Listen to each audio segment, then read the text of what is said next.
नमस्कार, आप देख रहे हैं सीटेन न्यूज। मैं हूं आपके साथ प्रियंका। उत्तर प्रदेश में जैसे जैसे चुनाव नजदीक आ रहे हैं, सियासी सूरमाओं की सक्रियता भी बढ़ती जा रही है। कहीं रैली, कहीं रोड शो, तो कहीं कार्यकर्ताओं के साथ संवाद। उत्तर प्रदेश के नेताओं का पूरा दिन इसी तरह चुनावी प्रचार में बीत रहा है। आज छुट्टी का दिन है, लेकिन नेताओं के कार्यक्रम ने आज के दिन को भी सुपर बना दिया है। प्रदेश में बीजेपी ने जन विश्वास यात्रा की शुरुआत की है। देखिए रिपोर्ट। बीजेपी ने पूरे उत्तर प्रदेश में जन विश्वास यात्रा का आगाज कर दिया है। सत्ता में दोबारा काबिज होने के लिए बीजेपी लगातार रैलियां, जनसभा कर जनता को अपने पक्ष में करने के लिए जुटी हुई है और आगामी चुनाव को लेकर किसी भी प्रकार की चूक नहीं करना चाहती। बीजेपी के जन विश्वास यात्रा पर कांग्रेस ने जमकर निशाना साधा। कांग्रेस का कहना है कि बीजेपी जनता के बीच अपना विश्वास खो चुकी है, उसे जन विश्वास यात्रा से कोई फायदा नहीं होने वाला। बीजेपी लगातार धर्म के नाम पर देश को तोड़ रही है। देखिए, जन विश्वास तो भारतीय जनता पार्टी पूरी तरीके से खो चुकी है।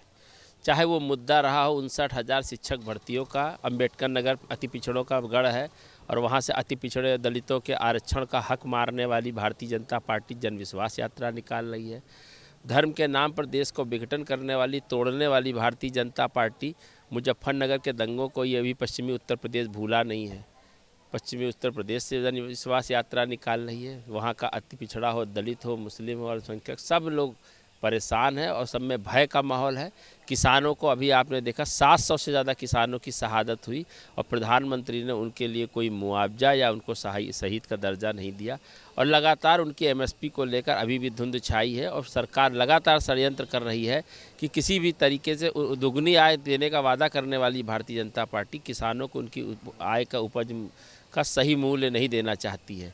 गन्ना किसान परेशान है और इस बुआई के समय में खाद को लेकर लगातार किसान लाइन में लगे हुए हैं और खाद की किल्लत है। कौन सा जन विश्वास लेने जा रही है भारतीय जनता पार्टी? ये तो अब 2022 का जो विधानसभा चुनाव होगा उसमें अपने आप पता चल जाएगा भारतीय जनता पार्टी की पराजय के बाद। वहीं बीजेपी की जन विश्वास यात्रा को लेकर राजनीतिक विश्लेषकों का कहना है कि इस विषय पर अभी कुछ बोलना बहुत जल्दबाजी होगा। रैलियों और जनसभा में जनता की भीड़ जुटाना कोई बड़ी बात नहीं है, उसे वोट में तब्दील करना ये चुनौती है। कि जन विश्वास यात्रा से कितना फायदा होगा, कितना नफा होगा, कितना नुकसान होगा, ये अभी तो तय नहीं होगा। बहुत सारी पॉलिटिकल पार्टीज हैं, अपनी अपनी यात्राएं निकाल रही हैं। बहुत बड़ी बड़ी रैलियां समाजवादी पार्टी कर रही है, कांग्रेस कर रही है, जैन की रैली में भी बड़ी भीड़ इकट्ठा हो रही है। लेकिन कहिए इस तरह की यात्राओं से सिर्फ उनको बहुत बड़ा बेनिफिट मिल जाएगा, तो ऐसा कुछ कहीं दिखाई नहीं दे रहा है।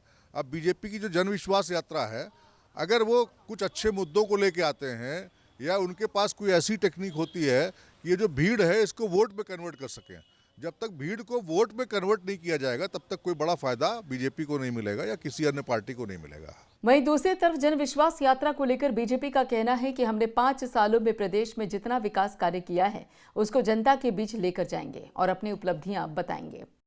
देखिए, जन विश्वास यात्रा का जो लक्ष्य है वो ये है कि 5 सालों में जो हमने विकास के कार्य किए हैं वो विकास कार्यों को लेकर हम जनता के बीच जाएंगे। जितना विकास इन 5 सालों में हुआ है, 5 वर्षों में हुआ है, आज़ादी के बाद से हिंदुस्तान में और उत्तर प्रदेश में ऐसा विकास कार्य नहीं हुआ है।